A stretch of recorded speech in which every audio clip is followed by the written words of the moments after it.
Aleluia. Meus amados irmãos, nós vamos meditar na palavra de nosso Deus e queremos convidar a preciosa atenção de todos os irmãos para o texto que começamos a semana passada e não deu tempo de terminar devido à exiguidade do horário. E eu prometi aos irmãos que hoje falaria ou continuaria falando sobre a caminhada da vida cristã. Hebreus capítulo 12. Quinta-feira, a outra, do dia 13, nós falamos do versículo 1 até o versículo 4. E hoje nós vamos falar do versículo 5 até o versículo 11.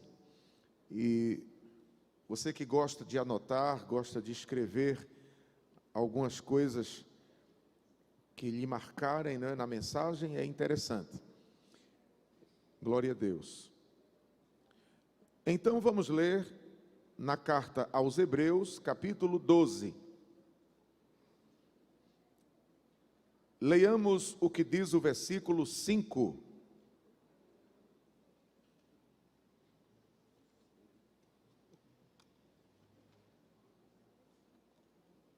A palavra do Senhor nos diz assim: E já vos esquecestes da exortação que argumenta convosco como filhos?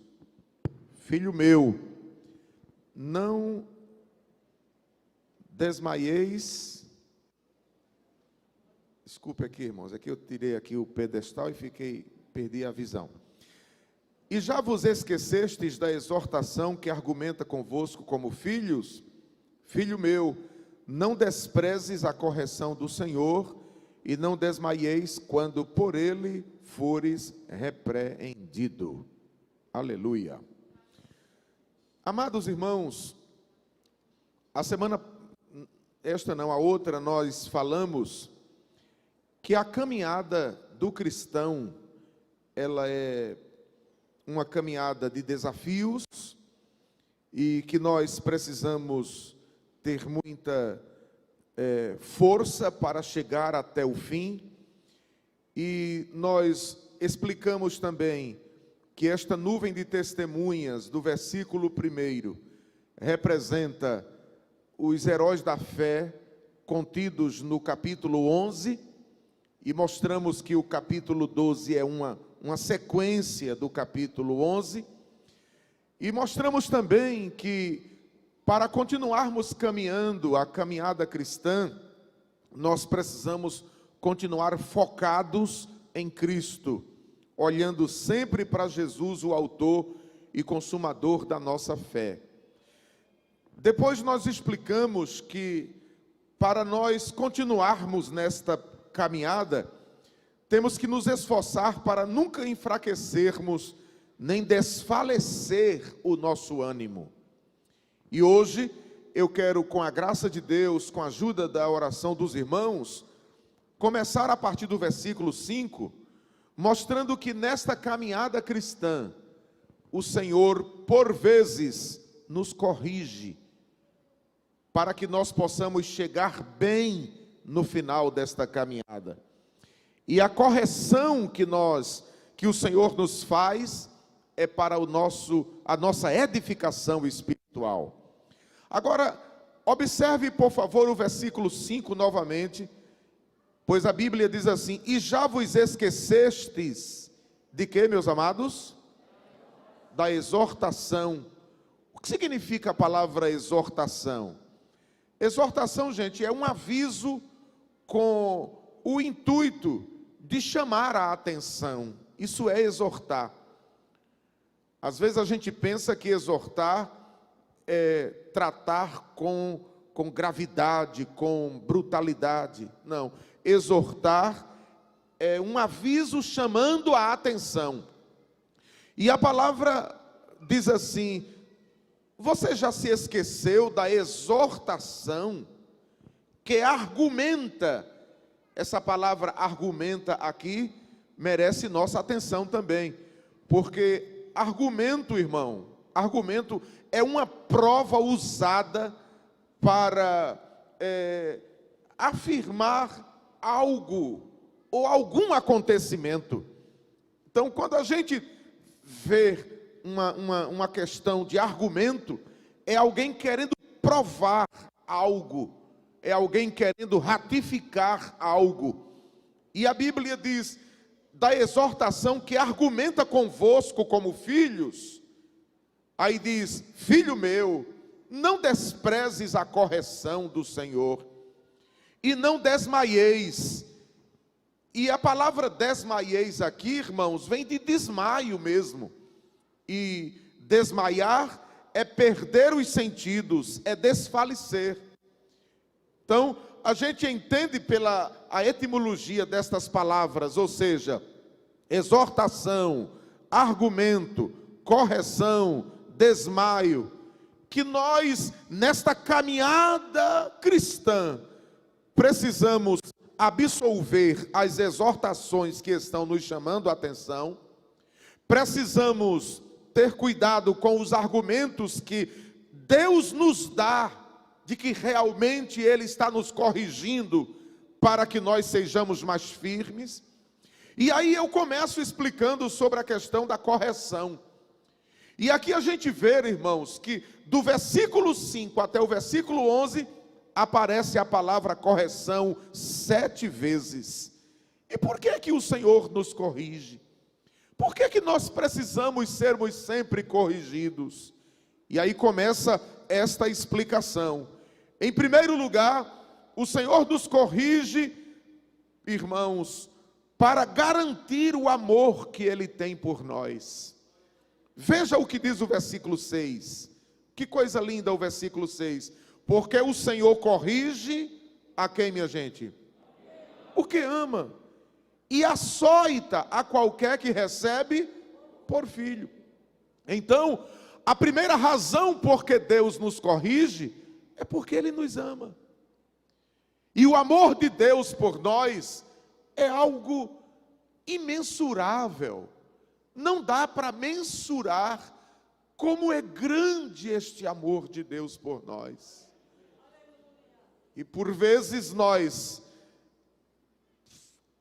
ficamos assim chateados quando somos corrigidos por Ele, igual a um filho. Quantas vezes a gente corrige os nossos filhos e eles não entendem que aquela correção é amor. E é interessante a gente saber, irmãos, que Deus não abre mão de nos corrigir por hipóteses alguma. Ele vai sempre usar alguns argumentos para nos corrigir, justamente porque Ele nos ama. E quando a gente não reconhece este amor, acontecem alguns problemas. Veja o que diz Provérbio capítulo 12, versículo 1. Veja como é complicado a gente não reconhecer o amor de Deus por nós. Provérbios, eu vou ler 3 versículos no livro de Provérbios, que vai ratificar este ponto que nós estamos argumentando. Por que que Deus nos corrige? Primeiro, porque Ele nos ama. E quando a gente não reconhece este amor, veja as consequências. Capítulo 12 de Provérbios, versículo 1. Já posso ler, amados? O que ama a correção, o que é que diz aí? Mas o que aborrece a repreensão, ele é o quê? É um bruto. Então, é interessante a gente saber que Deus nos ama, porque Deus nos corrige porque nos ama. Mas quando a gente não reconhece esse amor, nós estamos sendo brutos.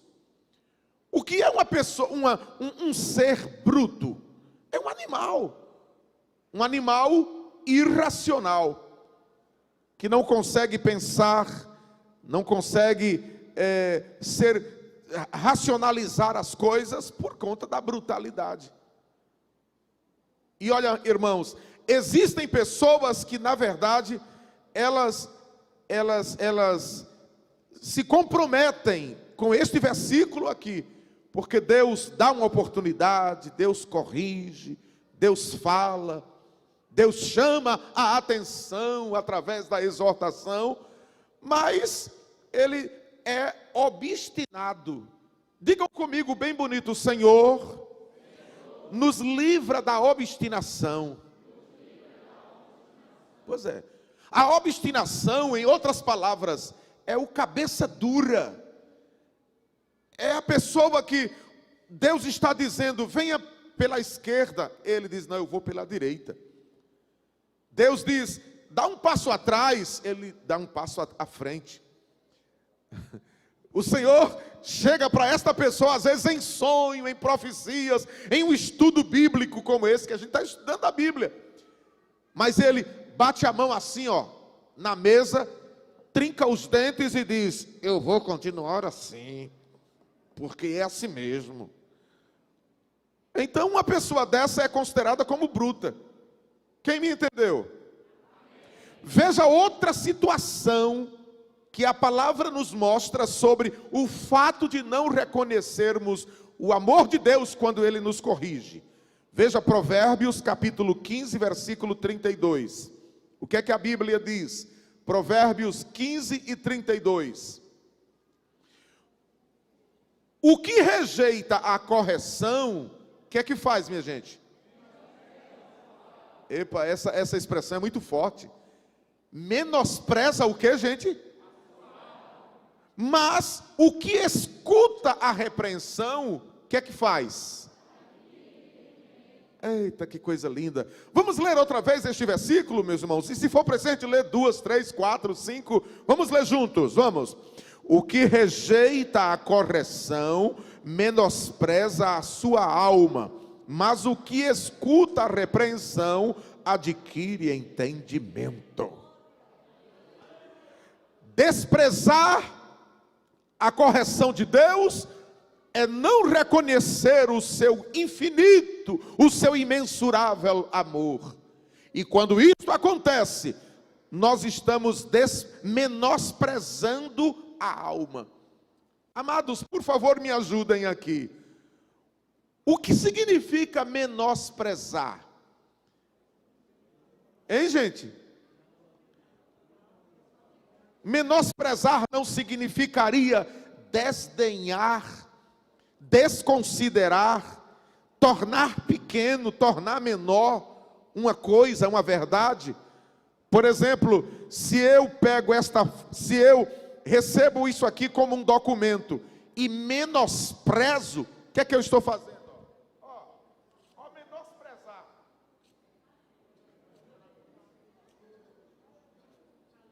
Não levar em conta, não considerar. E quando a gente menospreza a nossa alma, nós estamos menosprezando a essência da vida. Nós estamos menosprezando o âmago da vida, de onde se originam os sentimentos, as emoções. E eu quero que nesta noite a gente entenda que a nossa alma tem muito valor. Quem concorda comigo aqui que a alma da gente tem valor? O sangue de Jesus, aleluia, aleluia. O sangue de Jesus foi a moeda pela qual nós fomos comprados, a nossa alma foi comprada. Então, não despreze ou não menospreze a sua alma, desprezando o amor de Deus. Quando Deus nos corrige e a gente não absorve a correção, nós estamos menosprezando a nossa alma, ao ponto de dizermos, minha alma não vale nada, minha alma não tem valor algum. Tem sim, senhor. Jesus morreu por ela lá na cruz do Calvário. Oh, glória!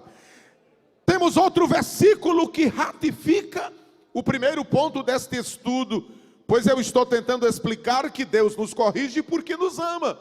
Mas quando a gente não reconhece o amor de Deus, corremos estes perigos que estamos vendo aqui. Agora veja Provérbios capítulo 29, versículo 15. O que a palavra de Deus nos diz? Provérbios capítulo 29, versículo 15. A palavra do Senhor nos diz assim: a vara e a repreensão dão sabedoria.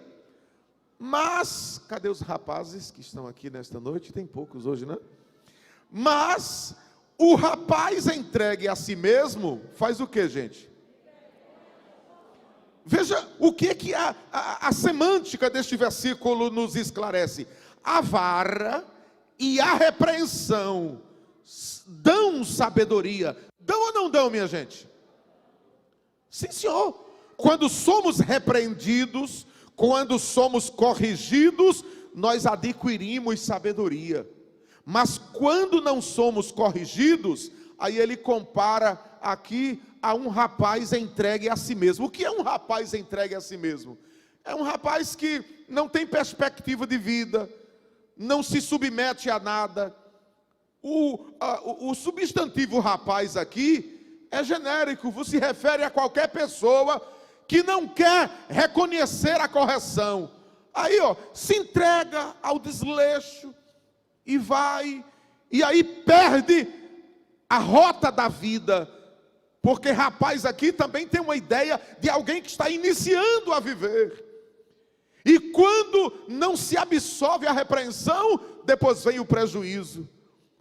Vocês podem até confirmar comigo, quantas pessoas hoje estão sofrendo problemas hoje, porque quando eram jovens, não adquiriram, não absorveram as correções do Senhor, nem dos pais.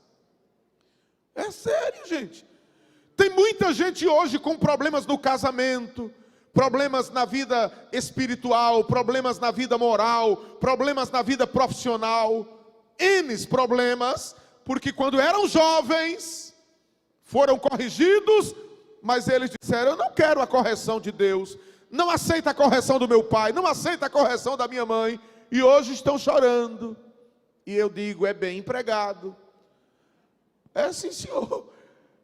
Agora, o problema é que tem gente, irmão, que não aprende, justamente por causa da brutalidade e da falta de sabedoria. Mas, diga comigo bem bonito, nesta noite, Deus está me corrigindo, porque me ama, e eu vou honrar este amor. Oh, exaltado é Deus, aleluia. Então aí está a primeira explicação que nós conseguimos trazer. Inclusive, eu estou aproveitando um comentário da Bíblia de Estudo Pentecostal, que quem tiver lá em casa, detalhe melhor isso aqui e analise, porque é muito bom esse comentário desta Bíblia a respeito deste assunto. Então, em primeiro lugar, irmãos, o Senhor nos corrige porque Ele nos ama. Diga bem bonito, Ele nos corrige porque Ele nos ama. Muito bem. Em segundo lugar, vamos agora analisar a segunda razão por que Deus nos corrige. Diga comigo, Ele nos corrige porque somos seus filhos. Olhe para o capítulo 12, versículos 7 e 8. Veja que coisa tão importante. Por que Deus nos corrige? Capítulo 12, versículos 7 e 8. Se suportais, o que, gente? Como é que Deus nos trata? Como filhos. Porque que filho há a quem o pai não corrija? Mas, se estais sem disciplina, da qual todos são feitos participantes, sois então bastardos, ou seja, filhos ilegítimos, filhos sem pai, bastardos e não filhos. Então, irmãos, o Senhor nos corrige em segundo lugar, porque nós somos filhos dele. Vamos provar pela Bíblia que nós somos filhos? Vamos lá. Abra a Bíblia em João capítulo 1, versículo 12. João, o Evangelho de João. E vamos confirmar, à luz das Sagradas Escrituras, que nós somos filhos de Deus. Olha o que diz João 1 e 12. Glória a Deus. Mas a todos quantos o receberam, quer dizer, quem recebeu Jesus, deu-lhes o poder de serem feitos o que, amados? Aos que creem. Vamos confirmar este versículo aqui. Quantos aqui aceitaram a Cristo como Salvador? Deixa eu levantar minhas duas mãos. Se você aceitou a Cristo como Salvador, você se tornou o quê? Filho de Deus. Agora veja o que diz o versículo 13 do capítulo 1 de João. Os quais, quer dizer, os crentes, esses crentes, nós, não nasceram do sangue, nem da vontade da carne, nem da vontade do varão. Ou seja, esse novo nascimento aqui não foi um nascimento natural, mas espiritual, mas de Deus. Aceitamos ao Senhor e agora somos filhos de Deus. E por que não aceitarmos a correção dele? Se ele é nosso Pai. Repetindo, se não aceitarmos a correção, somos considerados como bastardos e não como filhos. Agora, queridos, venham comigo para o livro de Romanos, capítulo 8, e confiram ainda um outro texto que ratifica o fato de sermos filhos de Deus. Romanos capítulo 8, versículos 14, 15, 16 e 17. Louvado seja o nome do Senhor. Romanos 8 e 14. Porque todos os que são guiados por quem? Esses são filhos de Deus.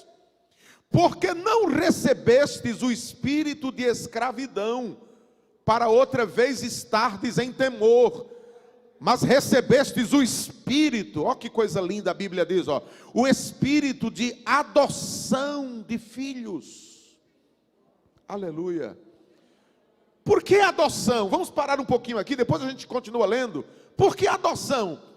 Irmãos, porque biblicamente os filhos espirituais seriam os judeus. Nós, como gentios, fomos adotados.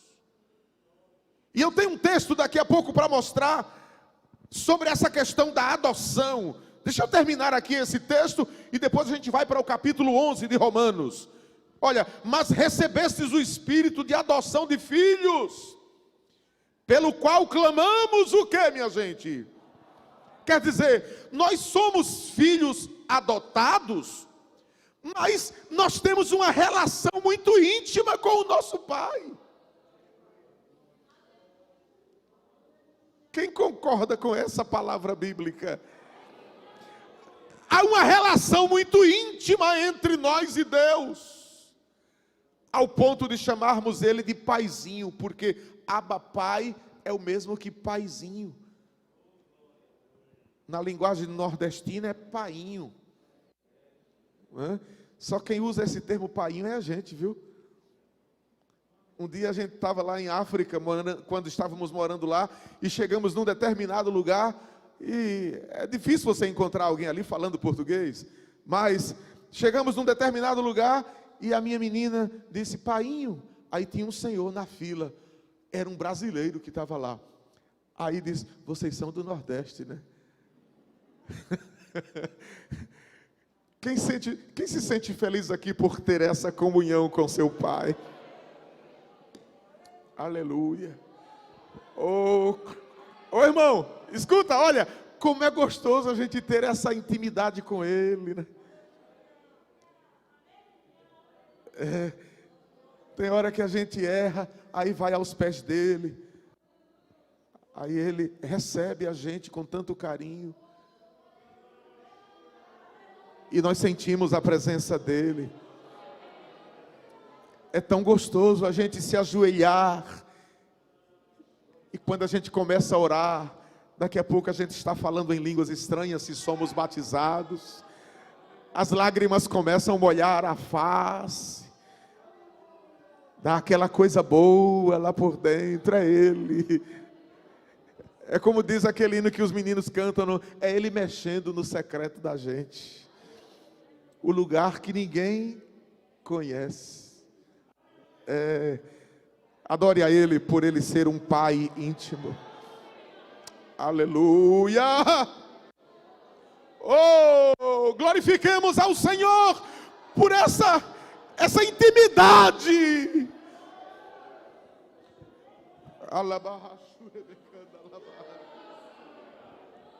Aleluia! Mas o versículo 16, depois eu vou para Romanos 11. O mesmo Espírito testifica com o nosso Espírito que somos o quê, minha gente? Então ele nos corrige, primeiro porque ele nos ama, segundo ele nos corrige porque nós somos seus filhos. E o 17, e se nós somos filhos, somos logo herdeiros também, herdeiros de Deus. Profunda isso aqui, e co-herdeiros. Na sua Bíblia aí a palavra co, ela está composta, CO tracinho, depois herdeiro, sim ou não? Esse prefixo co significa igual. Aleluia. Aí aleluia. Somos herdeiros de Deus e co-herdeiros de quem? Paciência, irmão. Jesus é herdeiro de tudo. Inclusive Paulo escrevendo aos Colossenses, ele diz que tudo foi feito por ele, e sem ele nada do que foi feito se fez. Jesus é o dono do universo, é o dono do céu, é dono de tudo. E a Bíblia está dizendo, e eu creio, quem crê? Que nós somos co-herdeiros de... Então, do jeito que Cristo é herdeiro, eu e tu também somos, minha gente. Quantos exaltam a isto? Por favor, me deem aí uma resposta. Ser crente é pouca coisa ou é grande coisa? É muita coisa. É, não, irmão? Aleluia! Então não desista de ser filho, porque você é co-herdeiro de Cristo. Oh, glória! Se é certo que com ele padecemos, para que também com ele sejamos glorificados. Mas eu estou tentando explicar que ele nos corrige, em segundo lugar, porque nós somos filhos. Mas eu disse aqui, eu abri um parêntese dizendo que ele nos adotou. E como é essa adoção? Venha comigo para Romanos capítulo 11, por favor, que temos aqui uma explicação muito especial para que nós possamos entender por que essa adoção. Como foi que aconteceu essa adoção? Romanos 11 e 17. Veja que coisa tão linda a palavra de Deus nos explica. E se alguns dos ramos foram o quê? Esses ramos aí representam os judeus. Foram quebrados. E tu, sendo o quê? A palavra zambujeiro aqui significa oliveira brava. Os ramos representam os judeus. E os zambujeiros representam nós, os gentios, oliveiras bravas. Olha para cá. A gente não se vira para nada. Mas a misericórdia foi tão grande que aconteceu a adoção. Olha a adoção. E tu, sendo zambujeiro, fostes o quê? Enxertado em lugar deles, quer dizer, dos ramos. E feito. Espera aí, deixa eu voltar um pouquinho. Vamos pensar um pouquinho aqui sobre o enxerto. Jesus disse: eu sou a videira verdadeira, e meu pai é o lavrador. Toda vara em mim, olha que coisa linda, toda vara enxertada nele. E como é que funciona o enxerto?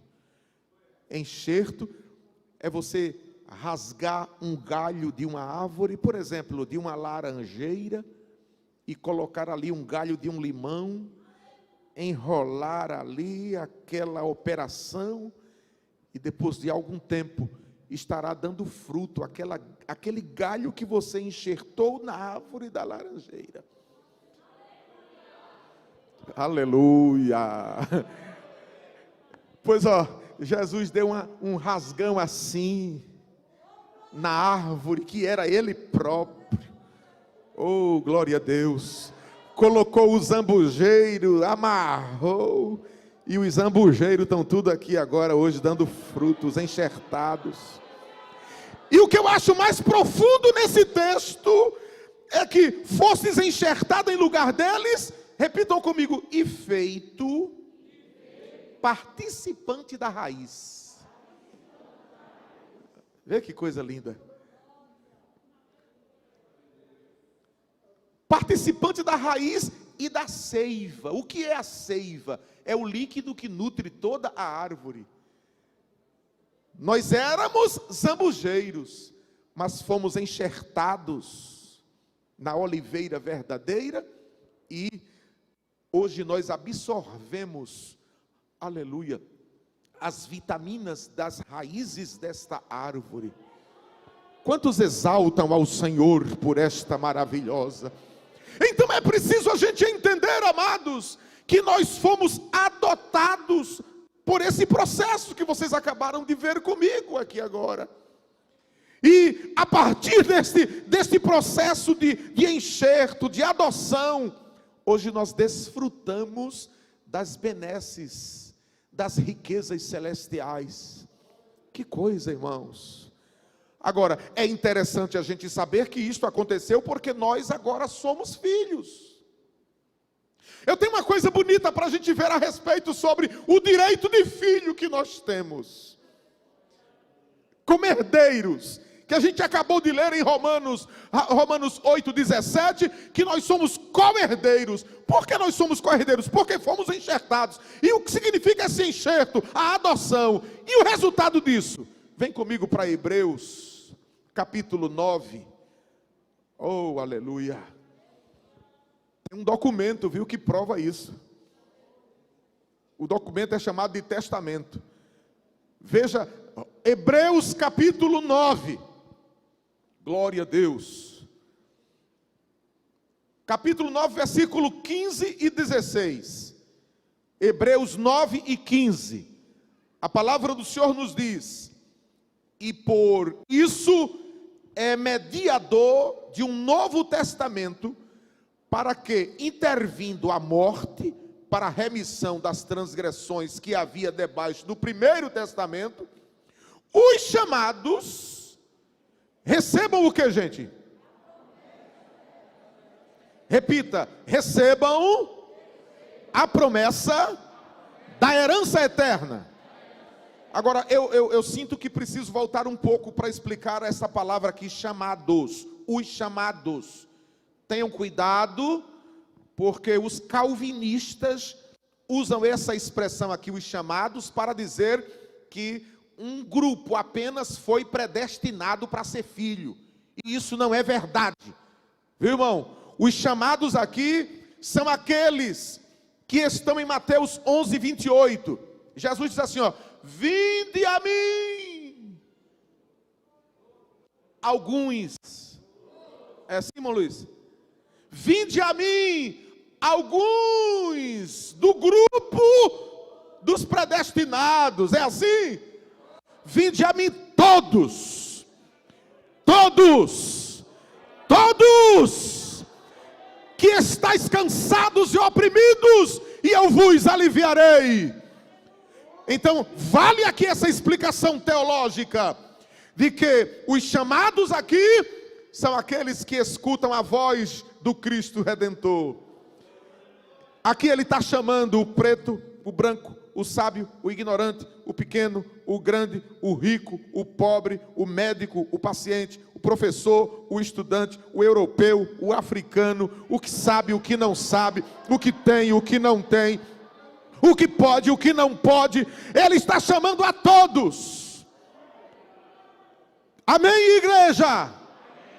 Agora, concluindo aqui, a gente tem uma parada na palavra chamados para fazer essa explicação. Os chamados recebam a promessa da herança eterna. Versículo 16 do capítulo 9. Porque onde há testamento, o que é que acontece, gente? Que intervenha o quê?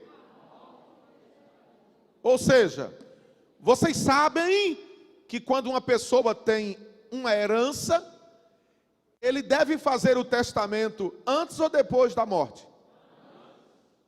Mas o testamento só tem valor depois que ele... E aqui está escrito, vou ler de novo.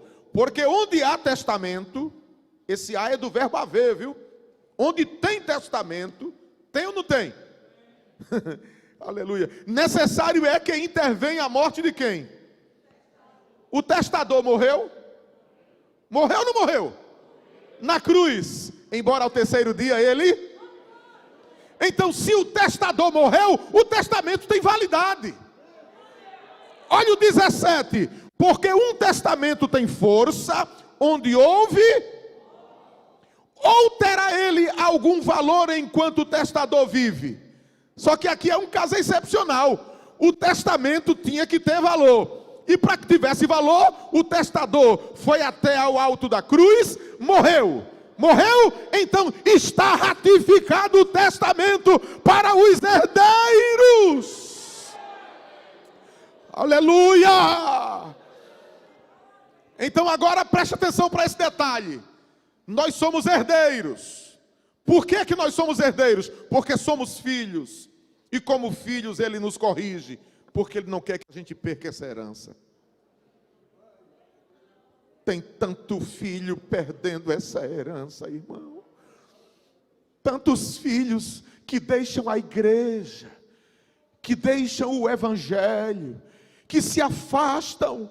E quando esses filhos se afastam, eles perdem tudo.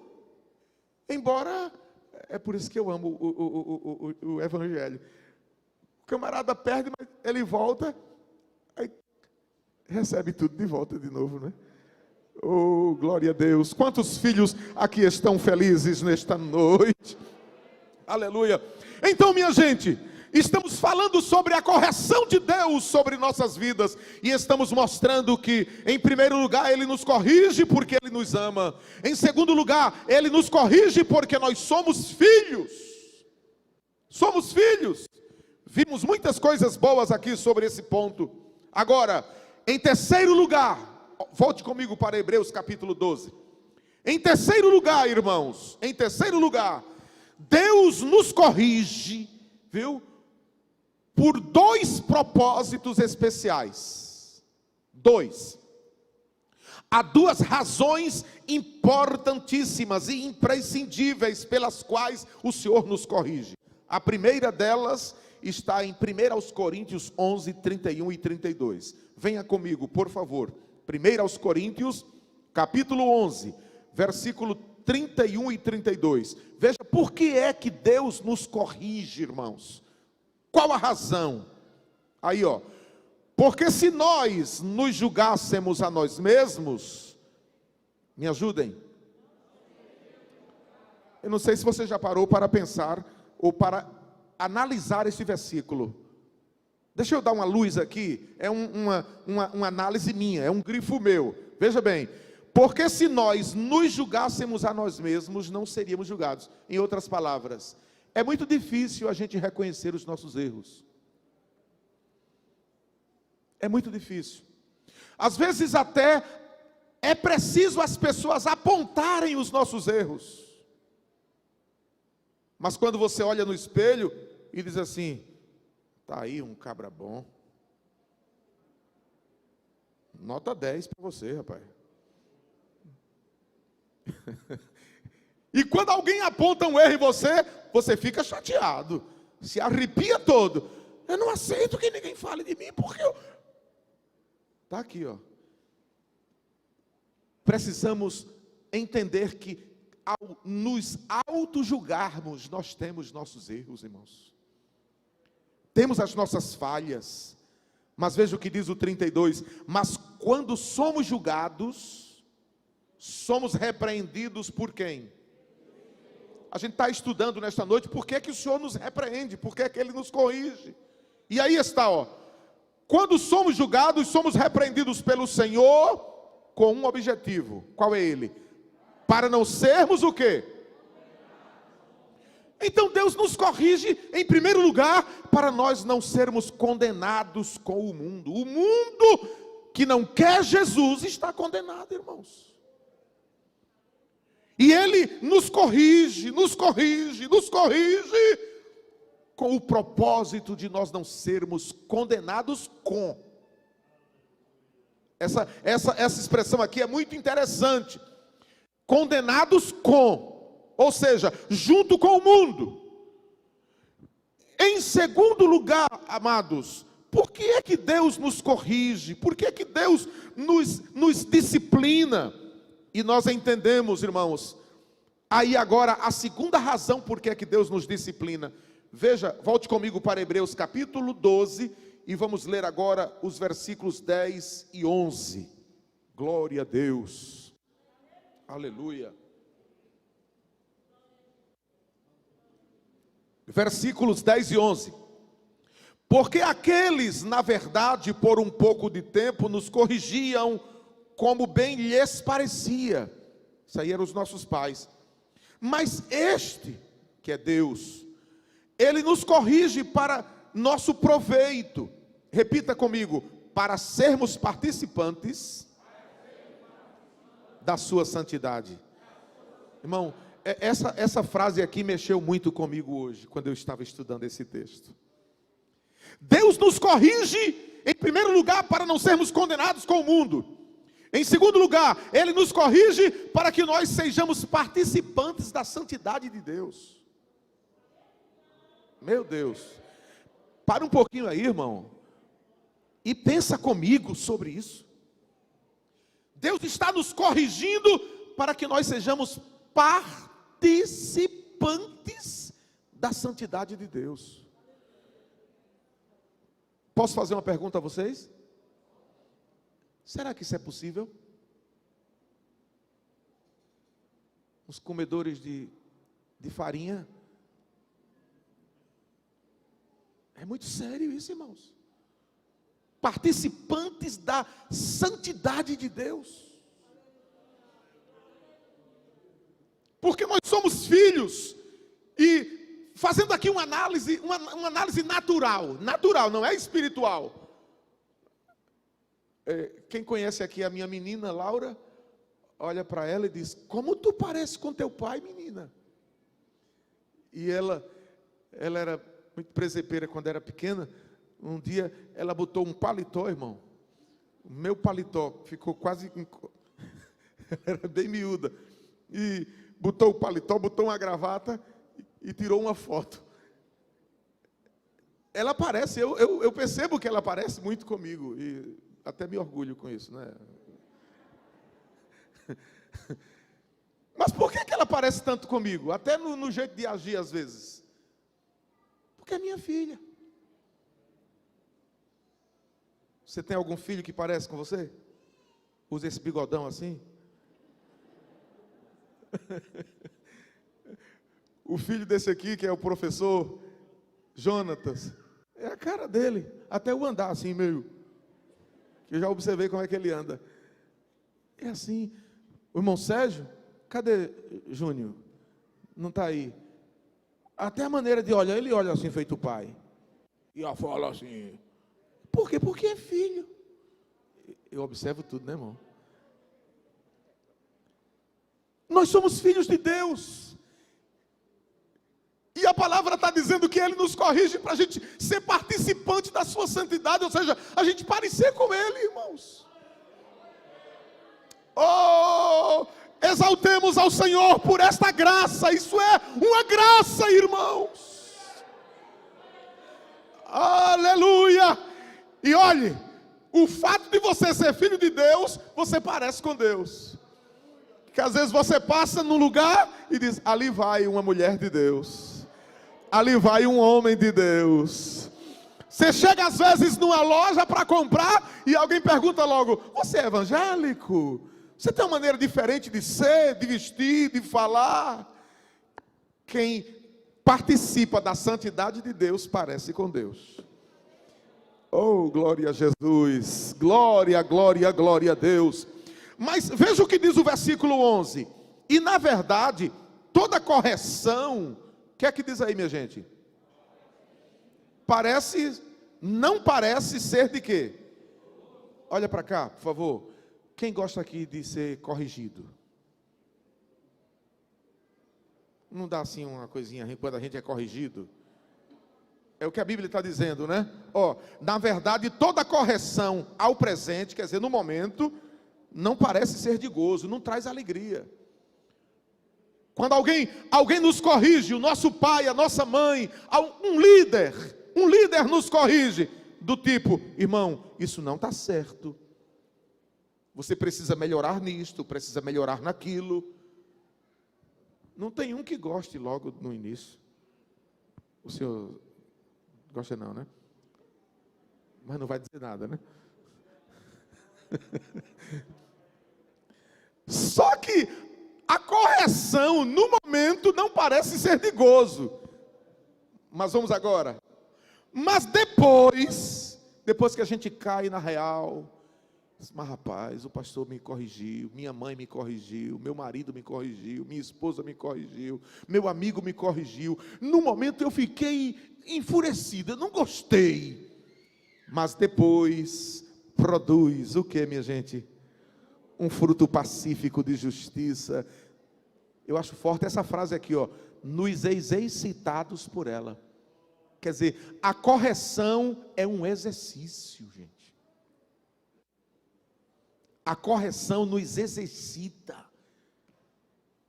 E aí a gente entende, queridos, que o Senhor nos corrige para que nós possamos produzir frutos pacíficos de justiça. Eu tenho certeza absoluta do que vou dizer aqui agora. Tem gente aqui que já foi corrigido e no início da correção ficou com uma raiva medonha. Pensou até em deixar a igreja. É porque isso é uma falta de amor. E que tem gente que pensa, irmão, que passar a mão por cima de erro é amor. É não, gente. O verdadeiro amor corrige. O verdadeiro amor olha assim dentro do olho do caboclo e diz assim: você está errado. Você precisa melhorar. Você precisa sair desse caminho.